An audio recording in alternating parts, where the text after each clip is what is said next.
Аймгийн хэмжээнд нийтийн тээвэртэй 40 гаруй жижиг оврын автобус үйлчлэгэнд явдаг. Өнгөрсөн тус автобуснуудад удирдлагын систем буюу GPS төхөөрөмж суурилсан. Тус төхөөрөмжөөр автобусны буудлууд дээр тухайн чиглэлээр автобус хэдэн минутын дараа ирэх болон өмнөх автобус хэдэн минутын өмнө хөдөлсөн хаана явж байгааг хянах бүрэн боломжтой болсон. Харин энэ жил автобусны цахим карт буюу карт үнэтэй төхөөрөмжийг суурилуулахаар болсон байна.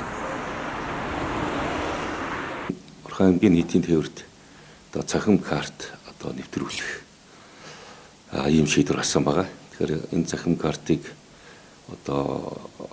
нэвтрүүлэх саналыг бол хоёр аж ахуйн нэгжээс санал ирсэн төсөл. За ингээд хоёр төслийг бол ажлын хэсэг авч хэлэлцээд SIM компани саналыг бол шалгаруулад ингээд тэр төслийг бол хэрэгжүүлэхээр бол босоо.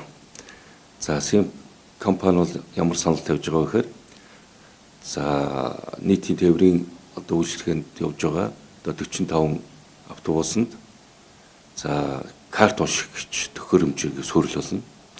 За мөн за сурчлагын дийлгэц барилуулна.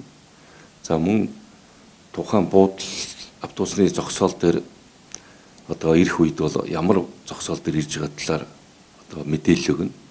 За мөн энэ систем өөрөө за иргэдэд тийм ээ жишээ нь хүүхэд ахмад настан гэдэг ч юм уу ийм 5 төрлийн цахим карт бол байна.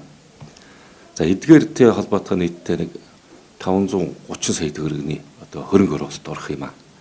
Тэгэхээр энэ хөрөнгө оруулалтыг бол SIM компани өөрөө санхүүжүүлнэ. За орон нутгаас бол энэ дээр бол ямар нэгэн төсөв хөрөнгө оруулалт бол хийгдэхгүй. Тухайн аж ахуйн нэгж өөрөө энэ зардлыг нь дааж хэрэгжүүлэхээр ингэж тохирсон байна. Уг ажил нь эх 8 дугаар сараас хэрэгжих юм. Аймгийн хэмжээнд нийтийн тээврийн зорчих карт буюу цахим картыг худалдах, цэнэглэх 30 гаруй цэг байгуулна.